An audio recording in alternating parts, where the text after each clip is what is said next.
Estamos al aire. Al aire. Hoy tendremos como invitado especial al escritor Gelman Munera, mejor conocido como F. Gelman en el mundo del arte. También leeremos uno de sus cuentos, El secreto de la isla Antilla. Y comenzaremos con nuestra sección Sonografías. Bienvenidos.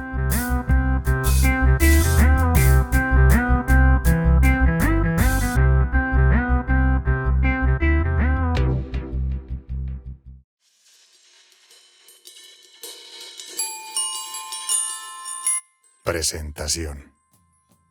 Desde este micrófono abierto, daré aire a escritos, sonidos y voces diversas.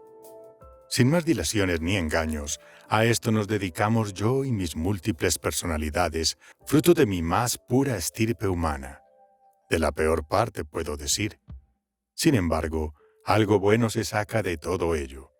Y es a esta forma de exorcizar a los demonios, de darle cabida a lo que se quiere manifestar, a lo que no se le puede dar la espalda y salir indemne. Aprovecha tus talentos, me decían desde pequeño. Por lo menos en mi casa, era una vaina que había que respetar. Cuando no hay dinero de por medio, más te vale tener talentos. Ahora, relatar, leer, usar mi aparato fonador y mi interpretación en la apreciación emotiva de un escrito se ha vuelto un placer que me gusta compartir. Igual yo me la monto, me lo gozo, pues es la única forma de zafarse el bulto y darle la vuelta a la tortilla. Disfruta. Deja de lado el resultado, decía por ahí Santiago Camacho en su programa Desk. Y espera que la cosa suceda. Sola, por el mero hecho de ser ejecutada con aprecio y mimo. Así que al aire es eso. Un divertimento alrededor del tema del sonido, del que soy un amante bastante ignorante, pero ávido estudioso, y que algo espero aportar con mis interpretaciones. Ya veremos de qué va la cosa, cómo deviene, si pelecha en cualquier mirriquitingo de tierrita o muere cual mata en lugar ingrato. De nuevo, bienvenidos al aire, que como divertimento o remedio para el insomnio, les aseguro eficacia. Invitados los que escriben. Quienes escriben suelen ser cercanos y nos descubren partes de sus vidas, de sus maneras y pensamientos. Un poco más allá del texto, esculcando en la vida de quien crea. Démosle las gracias por pasar un ratito por el diván de sus pensamientos. Hoy nos acompaña Gelman Munera o F. Gelman. Hola Gelman Munera, bienvenido a nuestro podcast. Un podcast que busca entretener, dando a conocer las nuevas voces o las voces más desconocidas de nuestro Valle de Aburrá. Ese valle que queda en Antioquia, Colombia. Allí donde crece incontrolable Medellín. Este podcast que de todo tiene, menos de académico, y que lo único que busca es entretenernos y entretenerlos. Y si no se logra tal cometido, por lo menos que sea el mejor remedio contra el insomnio. Bien es sabido que una voz cadenciosa, no importa lo que ésta narre, así sea la fechoría más inconcebible por la mente humana, su voz nos llevará indefectiblemente a los brazos de Morfeo. Esperamos que las letras de don Gelman Munera causen el efecto contrario. Bueno, amigo Gelman Munera, mejor conocido como F. Gelman, ¿cuándo te diste cuenta que escribir era una de tus bondades? me di cuenta que escribía. Hola Edwin, por cierto, te agradezco mucho la invitación a participar de tu canal, de tu proyecto de audiocuentos, audiolibros y esta charla. Eh, yo escribo porque me di cuenta después de algún tiempo que tengo cosas en la cabeza que vienen, entonces me di cuenta que podía plasmarlas escribiendo. Muy joven, yo pensaba que quería ser actor, pues y de hecho lo quise ser y lo soy. Me formé como actor. Pero siempre me imaginé actuando o interpretando historias que estaban en mi mente. Pensaba que tenía que ser primero un actor muy famoso, muy bien pagado para que después me hicieran caso y hicieran mis historias. Tardé mucho en entender que no, que simplemente escribía mis historias y ese era el cuento. Empecé en teatro y una compañera, mi socia de toda la vida, fue mi primera esposa hace mucho tiempo, más de una década, menos de dos y más de una. Me dijo que yo era escritor y me costó mucho creerle porque me parecía que ser escritor requería de cosas muy complejas. Y a mí se me llegaban muchas ideas muy fácil a la cabeza, entonces yo decía, es imposible que sea tan fácil. Entonces me di cuenta que no a todo el mundo les llegan tantas ideas y tantas carajadas en la cabeza, pues tantos mundos posibles, tantas formas de hablar posibles, tantas formas de contacto posibles. Entonces entendí, carajo, es que somos los que nos inventamos todo ese montón de cosas, los que somos los escritores.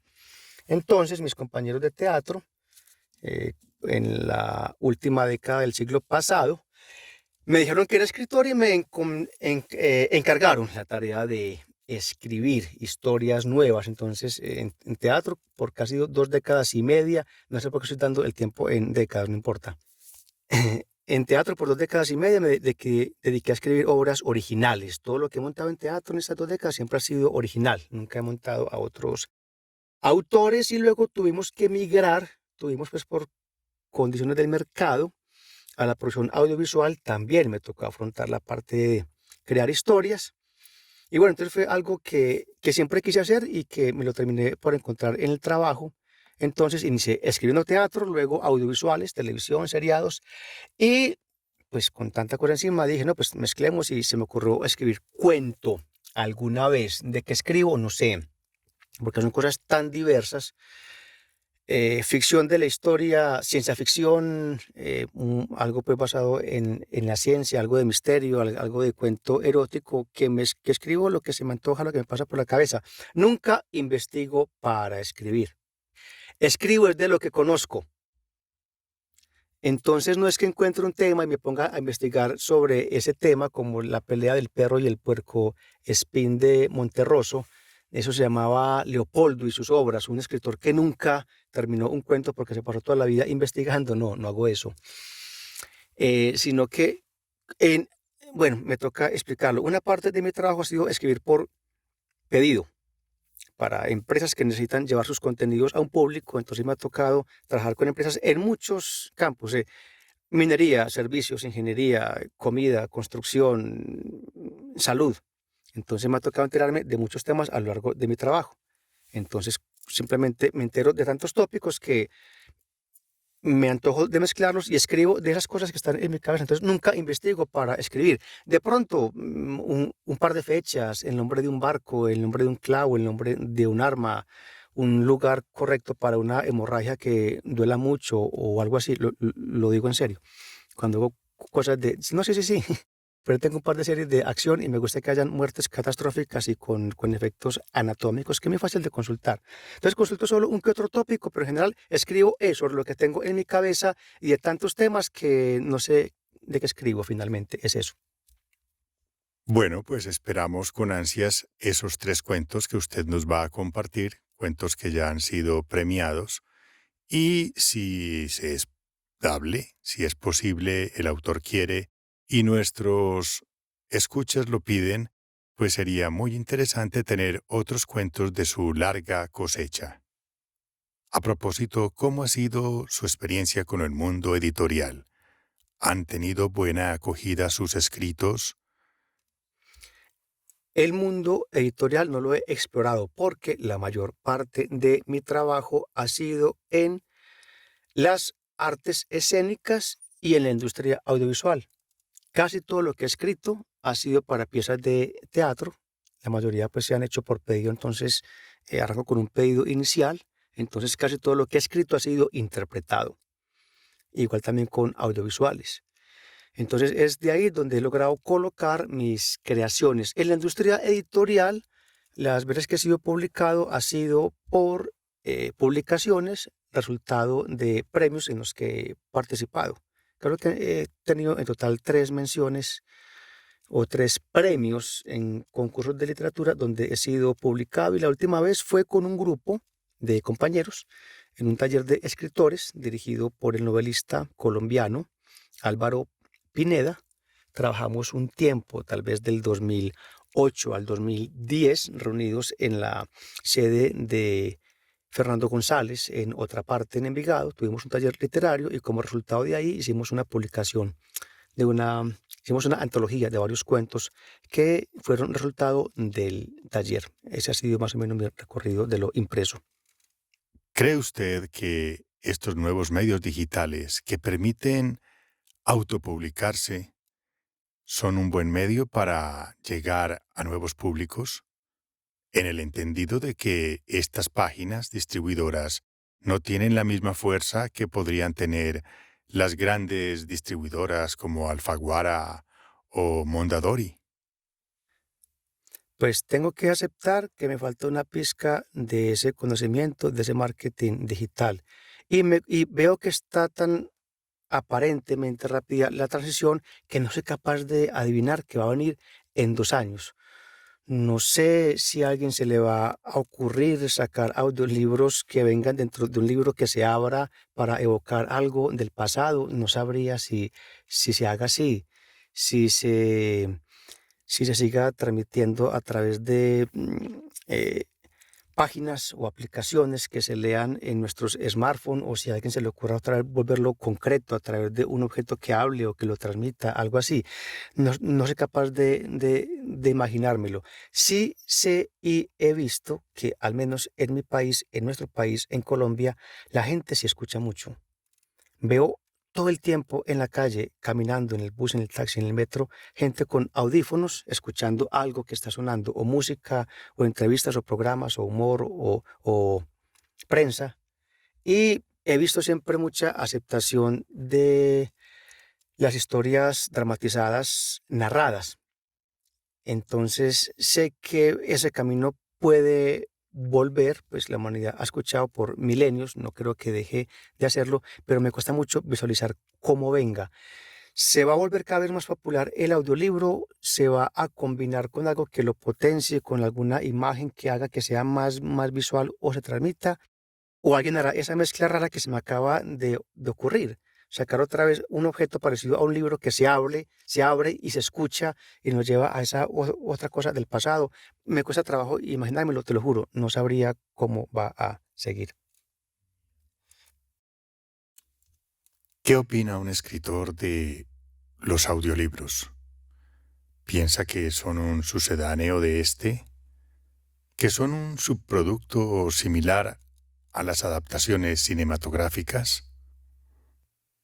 Mucho se ha dicho al respecto, y no faltan aquellos amantes acérrimos del libro, del papel, de su olor, que echan de menos este contacto. ¿Qué opina usted? Se me acaba de ocurrir, mientras te escucho hacer la pregunta, que el audiolibro tal vez sea la más moderna readaptación de la más antigua forma de comunicación en nuestra civilización. Por milenios, el conocimiento se transmitió a través de la palabra narrada antes de que supiéramos cómo escribirla.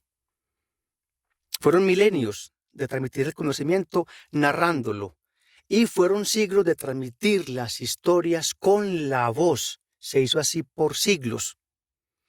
No sé qué habrá pasado en la civilización en los últimos 2 siglos, pero son solamente 2 siglos, o sea, muy poquito tiempo comparado con lo que precede, que las imágenes quisieron tal vez cobrar un poquito más de importancia, pero el sonido cada vez cobra más fuerza. Llegó el cine con toda su fuerza y toda su potencia, pero muy rápido pidió que tuviera el sonido natural que siempre hemos tenido. Entonces esa imagen se convirtió otra vez en audiovisual y el sonido es la mitad del contenido cinematográfico, por decir algo más o menos, ¿cierto? Entonces no sé si sirva la palabra que es tan fuerte para ponerse al servicio de la palabra escrita que ha ocupado muy pocos milenios en nuestra historia transmilenaria. Posiblemente lo haga al comienzo, recupere primero algunos clásicos, luego vengan algunos autores nuevos, pero yo sospecho que puede llegar el audiolibro a tener su propio lenguaje y su propio contenido. Puede llegar el momento en que tal vez el audiolibro cree sus propias historias, no unas que fueron prescritas, sino que se hacen para este nuevo medio que no es ni tan nuevo porque se parece demasiado al de hace muchos milenios y tal vez aparentemente se diferencie en lo supuestamente digital, que no sé qué tan nuevo sea realmente. O sea que usted diferencia la experiencia de leer en el papel a la experiencia de escuchar una interpretación. Cabría entonces preguntarse si se escribe para leer o se escribe para escuchar. Dos experiencias muy distintas. Sí, porque aún en la pintura cada espectador ve el contenido que su conocimiento le permite ver. Sé que en la dramaturgia, en el teatro, existe algo llamado la expectación y es una comunicación entre el público y la obra que está ocurriendo. Y depende de tu historia, de cómo estén tus sentidos en ese momento, tu cansancio, tu calor, la esquina del teatro que estés ocupando, ves algo distinto. Entonces está bien que leyendo un libro, tu voz interna te hace leer algo, pero igual, la forma en que se separaron los párrafos también tiene mucha incidencia del autor. Y de todos modos, quien lo lee toma su propia visión. Igual, aunque yo esté narrando algo o esté escuchando algo narrado por alguien, mi pensamiento me lleva a ubicar esa voz en la imagen donde yo quiera, porque cada uno va a ver un rostro distinto de ese narrador y una intención diferente en ese narrador. Así que no creo que sea tan distinto. O sea, ¿cuántos firmamentos ve cada ser humano en un rincón distinto del planeta la misma noche? Posiblemente tantos como interpretaciones haya de los futuros audiolibros que tengamos. O sea que es muy posible que, en tiempos no muy lejanos, tengamos una camada de escritores para audiolibros. Escritores para ser escuchados. Pues hubo una camada de escultores en piedra, luego otra de escultores en bronce, luego otra de escultores en mármol. Me parece que estamos en el siglo XXI, aparentemente, no podría estar seguro del todo, y todavía se venden esculturas de piedra en muy buen precio. Y todavía usamos vasijas de cerámica. Entonces, siguen haciéndose obras de teatro en vivo, sigue habiendo poesía, sigue habiendo cine en blanco y negro, y no porque la cámara dejó de funcionar y no puso color. Así que esta nueva forma muy antigua de expresión obligadamente tendrá sus propias historias, sus propios narradores, su propio público y sus propias consecuencias. Pero caigo en cuenta de eso, no lo tenía en mi mente, de que no sé si estamos, sí, tal vez recuperando o rehaciendo la más milenaria y antigua forma de comunicación y de transmisión de historias en el ser humano, la narración, la palabra. Helman Munera, muchas gracias por atender nuestra invitación y esperamos tenerlo por aquí nuevamente. Lo hice con el mayor de los gustos, querido amigo, artista, creativo, narrador, Edwin Solórzano, y espero que sigamos compartiendo muchas más cosas para hablar y narrar mientras estemos por aquí. Chao. Creo que ha tocado usted el meollo del asunto. Hoy estamos frente a la hoguera digital. Y para no alargar más la espera, ¿qué tal si le echamos a esta hoguera digital un leño de su cosecha? El secreto de la isla Antilla. Pequeño cuento al que hemos querido agregarle algunos ambientes sonoros, jugando con eso, con el sonido que le da sentido a este podcast, al aire. Sin más dilaciones, pasemos a escuchar este delicioso cuento.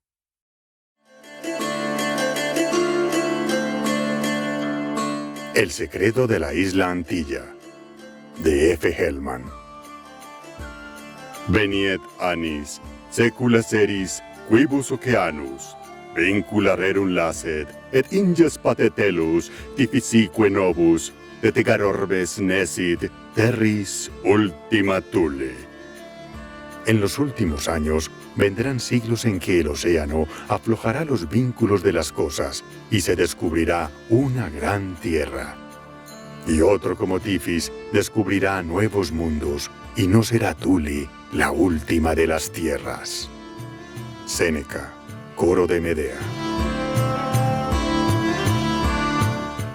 Como casi todas las tardes, el grupo de escolares genoveses birlaba la custodia de sus nodrizas para ir al encuentro del maestro Balbiani, de quien oían fantásticas aventuras vividas por héroes anteriores a ellos y a sus padres. El maestro de retórica nunca fue esquivo a este placer extra que le aportaba su erudición. Era conocedor y partidario de los postulados pedagógicos de Aristóteles, quien veía en el juego posibilidades pedagógicas más efectivas que en las cátedras planas de la academia. Pero su principal razón era el cansancio adquirido de los estériles debates en el consejo. Durante meses promovió en estos las tesis de Aristóteles, Averroes y Onesicrito, quienes, conocedores de la redondez de la Tierra, postulaban que era posible recorrer la distancia oceánica que separa a Cádiz de India, llegando de este modo a Levante por poniente, pero se topó con la más ruda oposición. En Génova, en 1462, a nadie le interesaba buscar alternativas al monopolio del tráfico en el Mediterráneo. Sus opositores no veían en tales quimeras la búsqueda de alternativas comerciales, sino más bien algún tipo de especulación teológica. Peligrosamente sabía que un contacto con el legendario país de los antípodas representaría inconvenientes importantes a la doctrina, pues implicaba la existencia de seres racionales sujetos a otras leyes cósmicas, a los influjos de otros cielos y a los designios de otros dioses.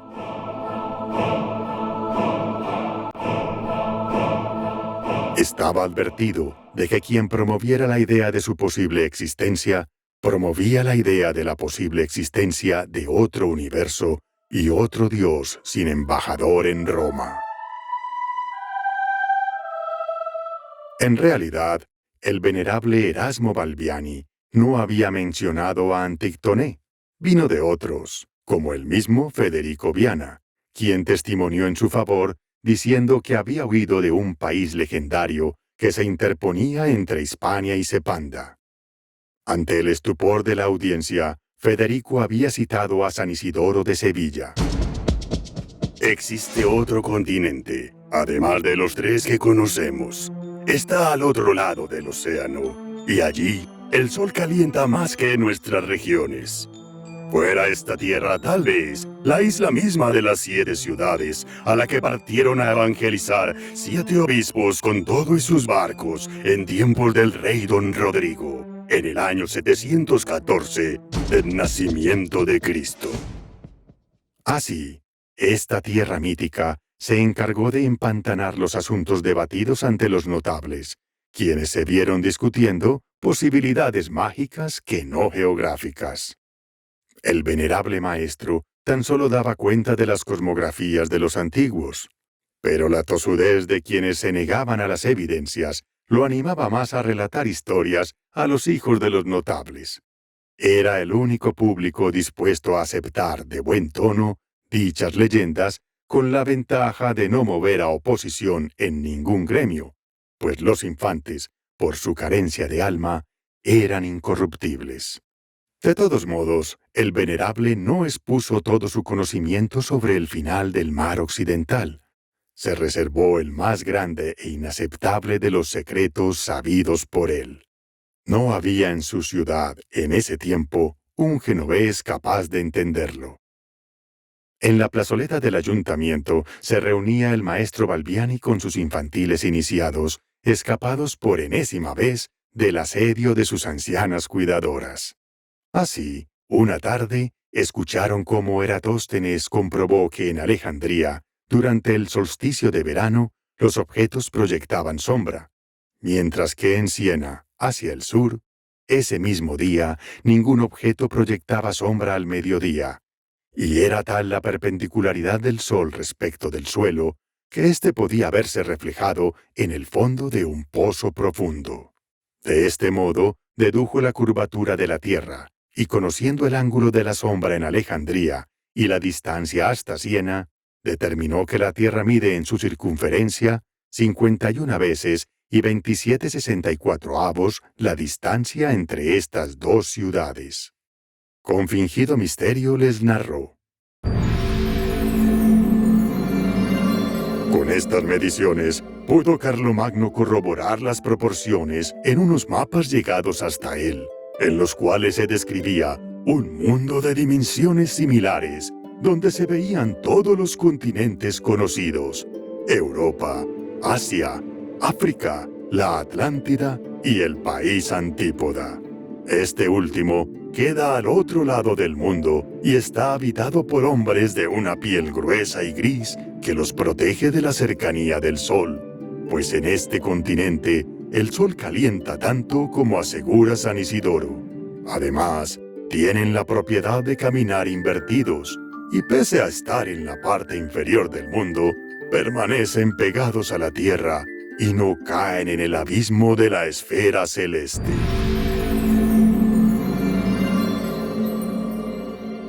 En esta etapa del relato, se aproximó más al grupo un mozuelo rubio y de ojos azules que todas las tardes merodeaba a los tertuliantes.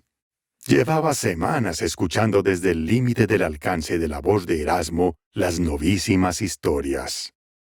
Ya había sido sorprendido por el maestro, quien lo ahuyentaba, temeroso de que el contacto con el menesteroso fuese compañía impropia para la casta que lo escuchaba. Con voz ansiosa, el mozuelo preguntó: ¿Ha visto alguien las obras de los Antípodas, maestro? Por respuesta, solo obtuvo el grito autoritario del venerable y la amenaza de quejarse ante su andrajoso padre. Huyó atemorizado, pero más dolido de no haber obtenido respuesta.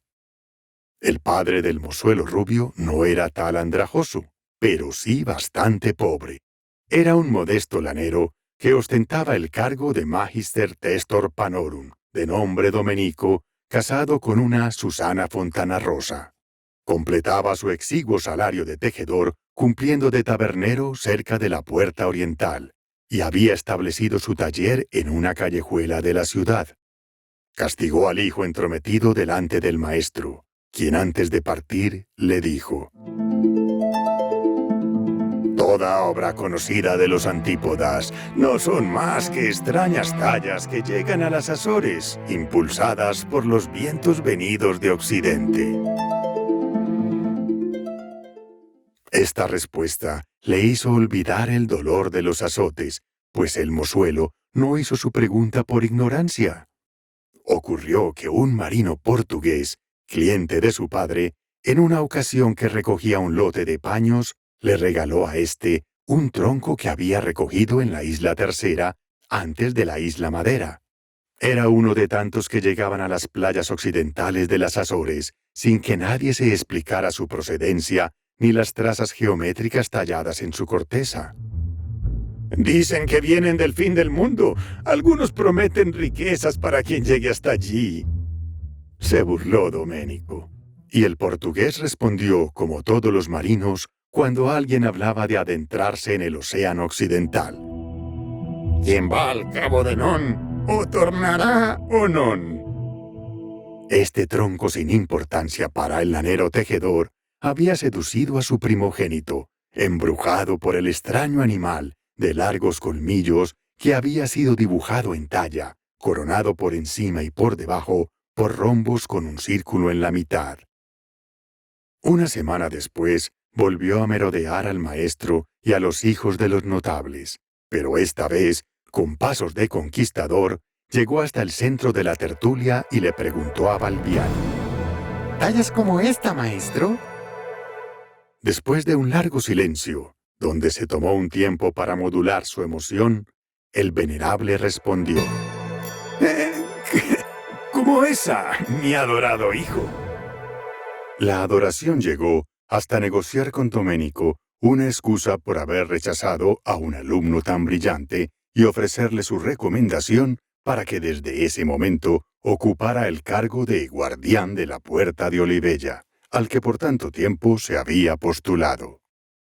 Con este salario y el de Testor, podía asegurar una mejor educación para sus otros 4 hijos. Del primogénito se encargaría el mismo Balbiani, prometiéndole asistir de ahora en adelante a las tertulias con los demás mozuelos, quienes lo admiraban también por el aporte de la reliquia. Dado los beneficios, Domenico se abstuvo de castigarlo por haber dispuesto del tronco tallado. Siendo ahora parte del grupo, el mozuelo de ojos azules urgió al maestro por ver el mapa completo del mundo, el que alguna vez fuera de Carlomagno, y el maestro lamentó que por primera vez alguien lo hubiera escuchado con tanta atención. Debió conformarse con la aclaración de que tales mapas se habían perdido en el siglo V en Alejandría, durante las batallas contra los infieles que se apoyaban en el Corán, quienes finalmente tomaron posesión de la ciudad y destruyeron la biblioteca. Se tenían, sin embargo, noticias de que copias de estos mapas estaban en poder de navegantes otomanos, quienes, conociendo otras regiones secretas del mundo, podían moverse con mayor facilidad por los océanos sin temor a perderse. Y pudo ver Balbiani en su alumno predilecto la frustración por creer perdidos para siempre tales mapas, y se estremeció al recordar su secreto. Estas cartas de navegación, discutidas en privado con los comerciantes, no eran sagradas, pero sí muy exactas. En ellas, Europa no ocupaba el centro del mundo, figuraba tan solo como la 10ª parte de la circunferencia de la Tierra.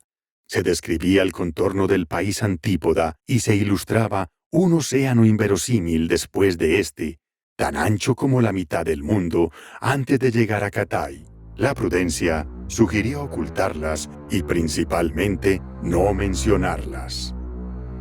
Únicamente en las fábulas contadas a los infantes genoveses se volvió a hablar del continente hipotético existente antes de Sepanda. Y solo a uno de ellos, al más tosudo y pertinaz, le habló de unos mapas que podrían ser reconstruidos siguiendo ciertas instrucciones compiladas en nadie más sabe qué manuscritos. Eso sí, cuando tuviera suficiente edad para ello. El secreto que el maestro revelaría era que según Eratóstenes, el mundo tenía 6.800 leguas de inmenso por el Ecuador, y sabido que de Portugal a Asia por Levante solo había 150 grados según el mapa de Carlomagno, restaban de océano entre Hispania y Sepanda por poniente 210 grados o 4.000 leguas, imposibles de navegar por el más osado genovés. El secreto, pues, era el continente intermedio que había entre Britania y Cathay, a tan solo 60 grados. Debía llegarse a este, repostar y continuar marea hasta el reino del Kan, completando los 150 grados o 2.800 leguas restantes. Esta era la tierra secreta que conoció de Aristóteles en su Admirandis in Natura Auditis, donde leyó: dícese que en el mar Atlántico, más allá de las columnas de Hércules, fue antiguamente hallada cierta isla por algunos mercaderes cartagineses, la que jamás había sido habitada sino por bestias salvajes. Era toda una selva llena de árboles, con muchos ríos navegables y abundantísima de todas las cosas que suele producir la naturaleza. Si bien distaba de tierra firme bastantes días de navegación, aconteció que arribados allí algunos mercaderes cartagineses, viendo que la tierra era buena, tanto por su fertilidad como por la templanza del aire, se establecieron en ella. Pero indignado después por esto, el Senado cartaginés mandó pronto por decreto público que de allí en adelante, bajo pena de muerte, nadie fuese a dicha isla, y que los que primeramente habían ido fuesen condenados a muerte, para que la fama de aquella no pasase a otras naciones y no tomase allí posesión algún imperio más fuerte, de modo que la isla llegase a ser contraria y enemiga de la libertad de Cartago. Pero mientras el genovés, que Balbiani había encontrado depositario de su secreto, alcanzaba edad suficiente para saber que no debía revelar las verdaderas dimensiones del mundo, so pena de cometer herejía, que debía llegar hasta este continente y rebautizarlo Antilla, y presentarlo ante el rey como si fueran las Indias, para continuar encogiendo el mundo, seguiría contándoles a todos los mozuelos que allí vivían hombres de un solo pie y dragones con el cráneo repleto de piedras preciosas. Les contaría que los marinos portugueses que llegaron allí fueron recogiendo arena para el fogón y encontraron que la tercera parte era toda de oro fino. Él y los demás infantes oyeron hablar al maestro detalles de las extrañas especies de árboles cantores del continente del fin del mundo. Y esa noche, el pequeño añoró ser ya un hombre para poder leer los manuscritos cifrados de su profesor. Añoró poder ver los mapas de ese extraño mundo. Soñó con la posibilidad de comandar una flota de navíos que zarparan de Génova y salieran al encuentro del continente del sol abrasante. Fantaseó con la hazaña de traer una antípoda a Europa y comprobar si efectivamente caminaría de cabezas. Desprovisto de su ropa, se cubrió en sus cobijas y contemplándolo, su padre se sintió incapaz de vislumbrar el destino de su hijo que a los 12 años no sabía leer. Apagó las velas. Por fin se hizo oscuro en la casa del Magister Domenico Columbus. En la penumbra, sin renunciar a sus sueños, el primogénito, el pequeño Cristóforo, se durmió.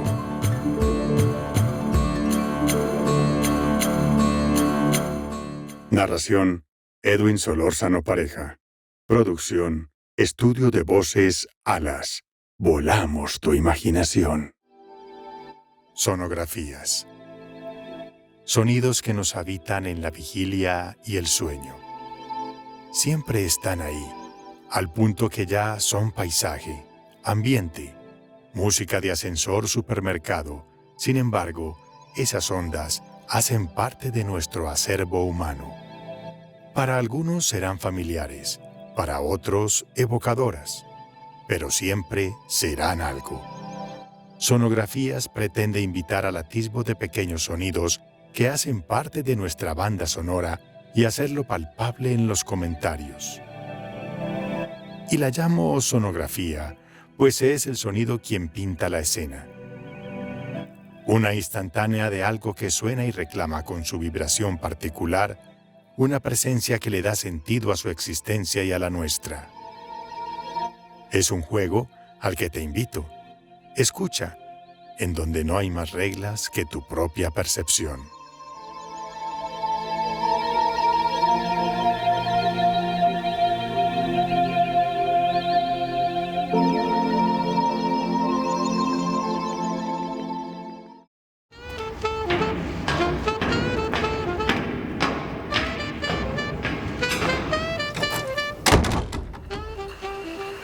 Sonografía 1.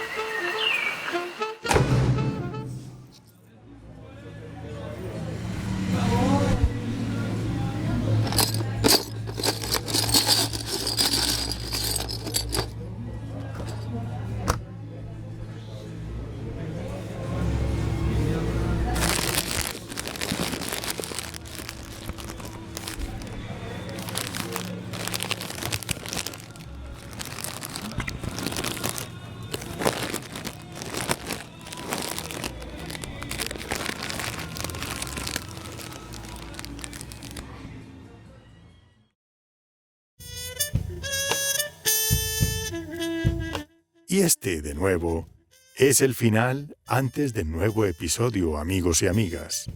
Busquémosle el lado a la cosa y la cosa dará sus frutos.